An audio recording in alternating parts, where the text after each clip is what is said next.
Hi guys, it's Miss Mullins here giving you a quick video intro on how to turn your hand drawings into digital paintings. Basically how to paint using Photoshop and one of these cool little Wacom stylus pens. Let's get started. What you see in front of me is Photoshop, and I'm just going to go to File Open, very first thing, and start with where's my stuff. Let's just grab this picture right here, or maybe this picture that I'd like to work on painting. I'm going to grab this one. And this is how you would be able to paint in Photoshop from a drawing or a sketch. So very first thing I'm going to do is set my workspace by going up here to the window menu at the top of the screen, scrolling down here where it says workspace and selecting painting. That's going to open up pretty much everything I need in order to do painting. And something else you might also wish to do is click window, workspace, reset, which is going to, put it back to where it's supposed to be. And this is what you'll see in that workspace right here. You'll see your colors available. It might look like this, which could be confusing over here on the right. So what you want to do is, of course, click this little arrow on the right to open up your colors, depending on what it is you're looking for: pastel, light, pure. And of course, I have a brush window here, which is going to let me choose different paintbrushes. And up at the top of the screen on the left, I also have the same paintbrushes available if I click the drop-down menu. So there's lots of different things to learn about Photoshop, but to get you up and running, what you need to do is have your keyboard plugged in, and you click B on your keyboard, B for brush, and look over here on the left, it magically chooses your paintbrush. Now there's all sorts of little videos that'll pop up as you're in Photoshop that you can watch on your own. But for now, let's talk about my sketch right here that I want to show you. And one other thing, which is down here in the lower left, there's also color choices. So if I click this color, double click, it brings up something called the color picker. So between the color picker, which you click the little dot wherever you wish it to be, really light pink, really mid-tone, really dark, or you slide it for different hues. That's available. You click the OK button, voila. I've chosen the color and it appears over here. You also have colors to choose over here on the far right from varying swatches. Okay, so let's get started painting. What I have in my hand is a pen from a Wacom tablet. And all I want to do, again, is B on my keyboard, B for brush, and it magically picks that. Well, it did usually. There we go. It should pick my paintbrush for me, and I'm ready to go. Now, over here in the bottom right, this is important info. The layers palette, which you see, shows me my bottommost layer. One of the most amazing features of painting digitally is the ability to go back in time and turn off and on different layers of paint. We can't do this with our regular acrylic paint. As much as I love a regular acrylic paint, once I have a layer of paint on there, it's on there unless I scrape it off.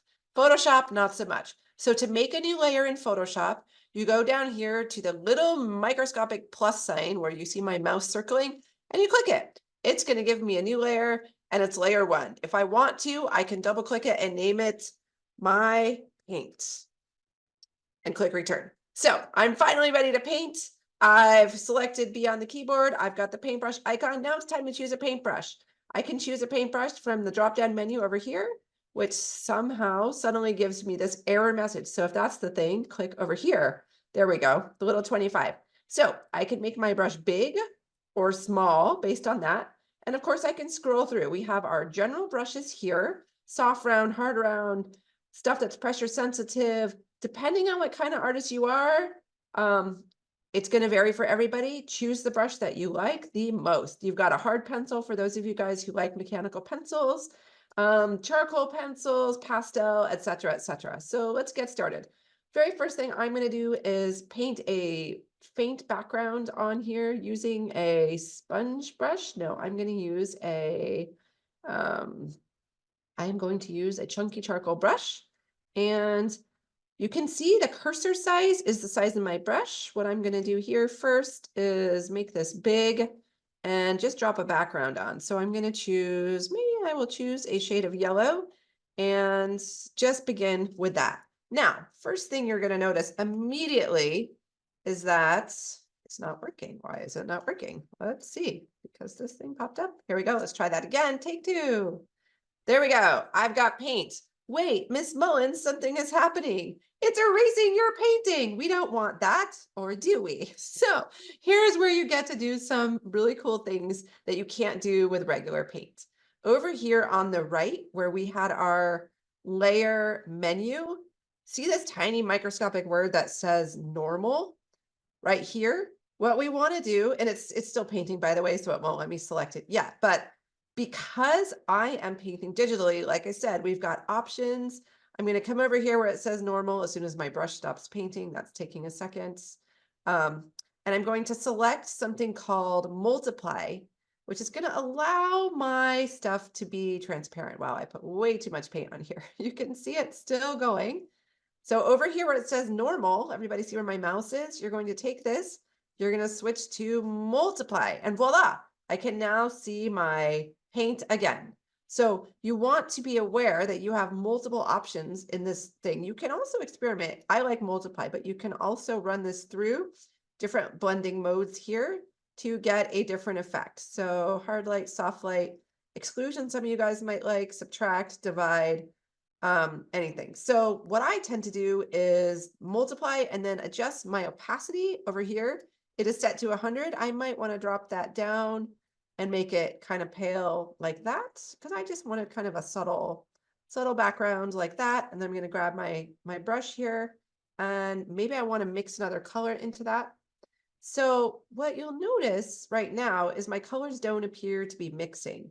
They are kind of just going on as flat colors without any opacity.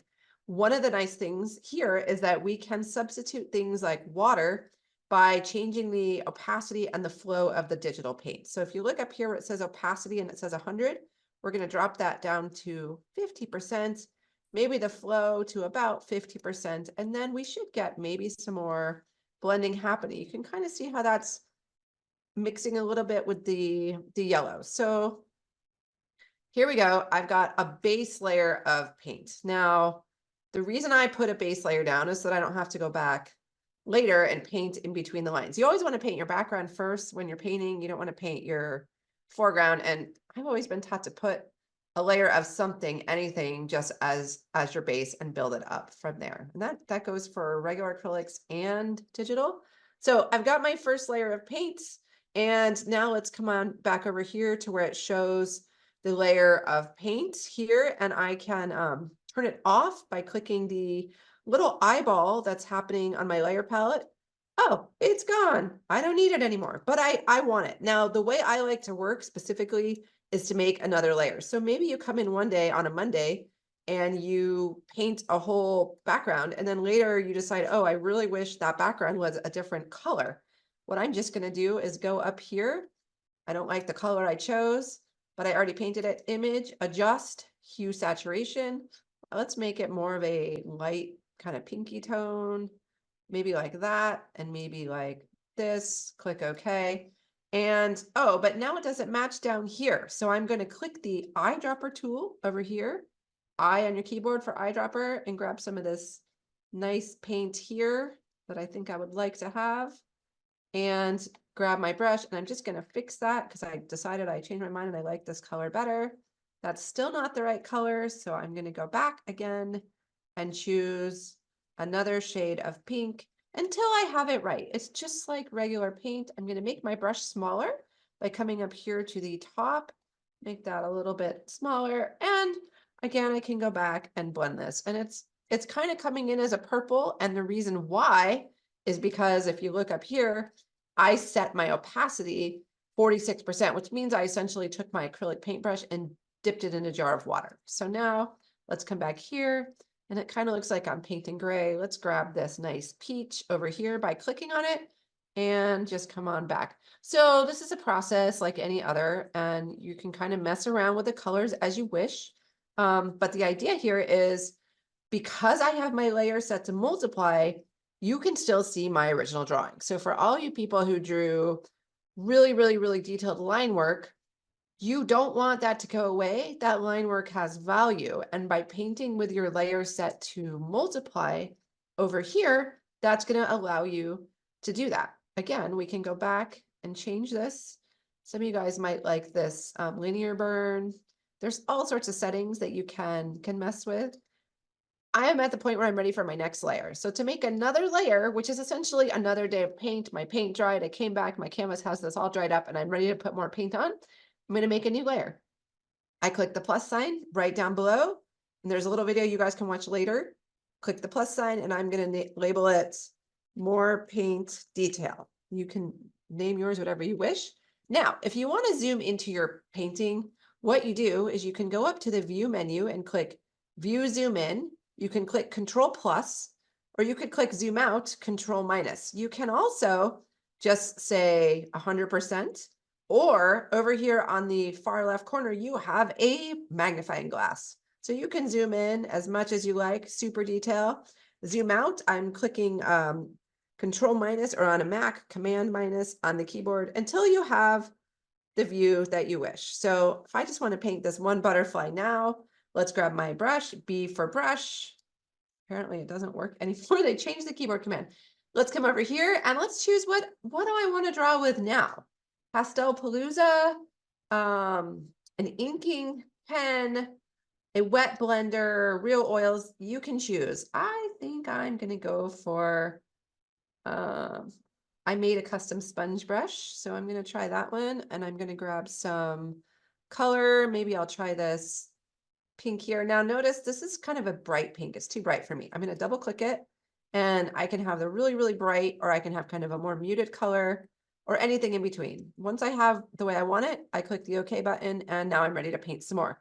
Now you might recall I did not, however, put my layer to multiply yet. It's still on full blast. However, if you look up here, I'm painting at 58%, which means I'm technically dipping my digital paintbrush into a jar of water, even though I'm not.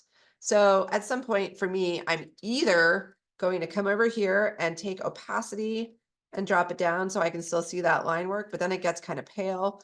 Or I'm going to do the same thing. I'm going to switch this to multiply, but that makes my color really dark. So maybe I need it darker color, screen. Maybe I need it set to screen. So let's try that. So now I've got it set to screen. So you have all these different kind of settings that are inside of Photoshop that are also going to be in other art apps that might be familiar to you. So if they are familiar to you, that is great. So what I'm doing now is I'm just kind of going in here and dropping some colors on top of my butterfly. So I think you get the point. Essentially, you can control the transparency of your paint by A, the opacity over here, B, the flow, which it's hard to explain it, but you can see it, or over here, the opacity of the layer itself can drop down to 0 and then you don't see it, or here, or D, by using a blend mode. So all of these things will help you be able to paint, and I hope that you enjoy your painting. So once you've got stuff set the way kind of you want it, really it's just a matter of spending some time painting. I'm using right now the eraser button so that I can paint within the lines. Clearly I didn't paint within the lines, but with digital, it's a very forgiving medium. It didn't matter that I didn't paint in the lines. Whereas if you were on your canvas, too bad, so sad, you'd have to either paint over it or do something else. And they both have their strengths, acrylic and digital. This is one of the strengths of digital, is you can erase things and undo things, and then it just vanishes. So let's grab some yellow. Let's keep going with this painting. I'm going to click the brush, and again, whoopsie, I can't seem to paint inside the line. Maybe I need a smaller brush. You can control the size here. I'm just going to make this smaller, and so on and so forth. So it's not showing my lines too much. It's a little bit opaque for my taste. So again, I might want this to be slightly more transparent, or this is how I always end up back with multiply, because it will show it better, but it doesn't give it the appearance. Soft light's going to be better than screen, and so on and so forth. So this is how you do it. One last thing, because I'm not going to paint the entire painting in front of you, is over here on the brushes. What you have here, these are the same brushes that are up above. They are just displayed differently. So you can go through here. You can also find free brushes on the internet if it's for your home computer. Now, there's something else that I need to cover, which is how to alter those brushes. So if you go up to Window and you go to Brush Settings, that's F5 on your keyboard, right here, it's going to open up one more window. This is super control for those of you who want it. You can see over here that I've got the shape of the brush available to me, but then not only do I have the size, I have the ability to flip the X and the Y and the ability to change the spacing in between the drops of paint as I do my brush strokes.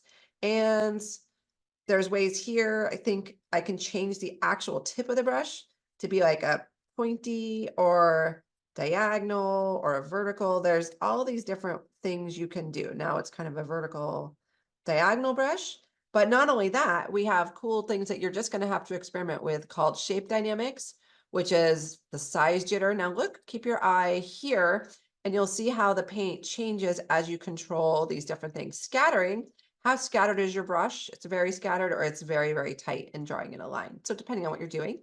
The texture of your brush, some of you guys love texture and you want to use it with acrylic and acrylic gesso. You can build texture digitally also. Dual brush is kind of an interesting thing. It allows you to paint with multiple colors. Same thing with color dynamics. So and of course you have wet edges. So you have all sorts of fun stuff that I will save for a different lesson on how to do that. I just wanted to get you guys up and running so that you are set. But you can see here as I'm painting now, it's kind of blending the color together a little bit more. And I should be able to click something called the hue jitter, which is going to let the colors, sometimes it'll bring in some other palettes and other rainbow colors. It's not doing it correctly. That is really another lesson for a different day. So once you have some paint down, and this could take a really long time, what you want to always make sure you do is save your file. So to save your file, you go up to the top left corner, you click the file menu, and then you click save, or you click save as. I prefer save as because then I know where it's going. Save as, and you can save it to the cloud if you know where the cloud is, or you can save it somewhere on your desktop where you know it's going to go. So you always want to make sure you name it something that you'll remember. And so I'm just going to call this flower drawing sample Mullins. That way, if I can't find it, I sort of know what to look for. And then I'm just going to click save.